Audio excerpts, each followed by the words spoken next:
आज हम फिर से पेड़ के नीचे रहने वाले महात्मा जी की सेवा में जा रहे हैं, क्योंकि जब हम उस दिन गए थे तो महाराज जी के पास रोटी बनाने के लिए चावल नहीं थे, प्राकृतिक सावा चावल। तो हम पुनः फिर से जा रहे हैं और महाराज जी भूखे भी होंगे, क्योंकि वो आग के पास जाते नहीं। तो महाराज जी के लिए हम अपनी ही गौशाला की रबड़ी लिए हैं और सावा चावल लिए हैं, जो महात्मा जी को हम भेंट करेंगे। और चित्रकूट में तो आप देख ही रहे हैं कितनी बारिश हो रही है, और अब हम जंगल के अंदर प्रवेश कर रहे हैं। देखिए आज तो पानी भी ज़्यादा हो गया है, तो अब हम आज रास्ता चेंज करेंगे और हम आगे से यहाँ से पार करेंगे। आइए विशाल जी।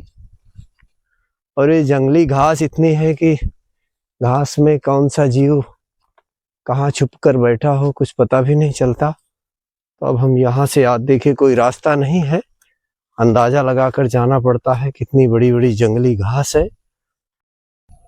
तो अब देखिए पानी ज़्यादा होने के कारण हम यहाँ से पार कर रहे हैं, क्योंकि वहाँ से तो हम डूब जाते, पानी बहुत ज़्यादा है, कपड़े भी गीले हो जाते। तो आज हम इस जगह से ये नाला पार कर रहे हैं, और नाला पार करते हुए हम महाराज जी की कुटिया जा रहे हैं। देखिए और जंगली घास भी इतनी है कि कुछ दिखता भी नहीं है अगल बगल का। अब आप देख लीजिए एक बार फिर से हम घने और डरावने जंगल में है। भैया चारों को इससे विशाल जी दिखा दीजिए। देखिए गुलशन भैया दिखा रहे हैं आपको कितना घना और डरावना जंगल है, चारों तरफ जंगल ही जंगल और कुछ भी नहीं। और इसी घने जंगल के बीच में हम चलते हुए जा रहे हैं महात्मा जी की सेवा में। एक गहरा और सकरा रास्ता है, और यहाँ पर अक्सर जंगली जानवर जो है पशुओं को निशाना बनाते हैं, घात लगाकर यहाँ बैठे रहते हैं। यहाँ पर अक्सर घटनाएं भी होती रहती हैं।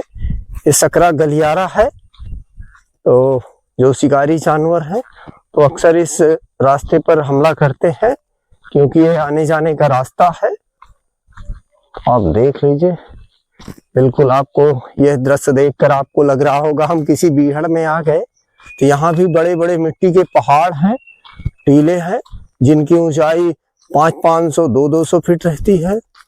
अब देख लीजिए, तो हम इस सकरे गलियारे को भी पार कर रहे हैं, और हमारे जस्ट नीचे बहुत बड़ी खाई है जहां झरना बहता है।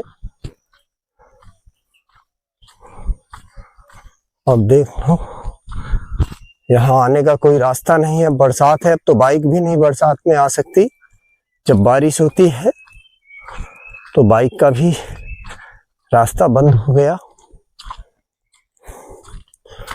अब देखो कितनी चढ़ाई है, अब हम चढ़ाई को पार कर रहे हैं।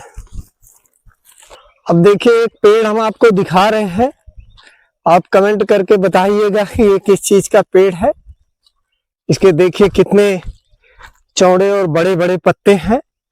इन पत्ते की पत्तल बनाकर भोजन करते हैं, और आप कमेंट करके जरूर बताइएगा ताकि हमें भी पता चले किस चीज का पेड़ था।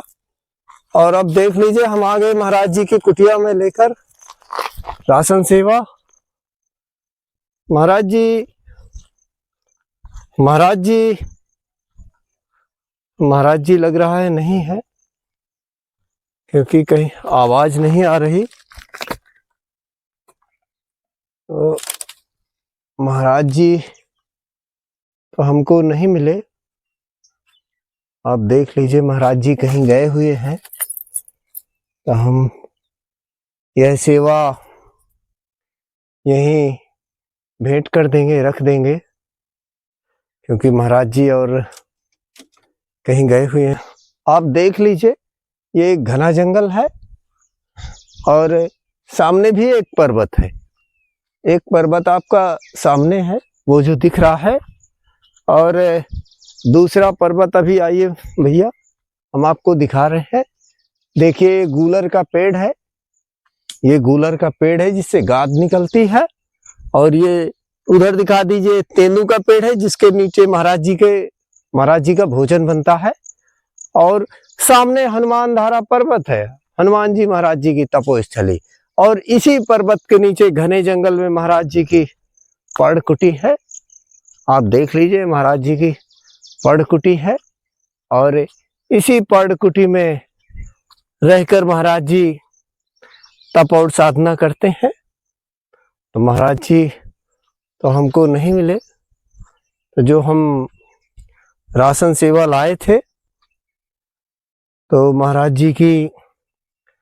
जी को हम यहीं छोड़े दे रहे हैं। तो देखिए भैया, और आप ये देख लीजिए महाराज जी का पानी पीने का डिब्बा है और ये घड़ा भी है महाराज जी का। और महाराज जी हमको नहीं मिले और अब हम जाएंगे क्योंकि जंगल में डरावना जंगल है और काफी देर हो गए हमको इंतजार करते करते। महाराज जी नहीं आए, बारिश भी हो रही है।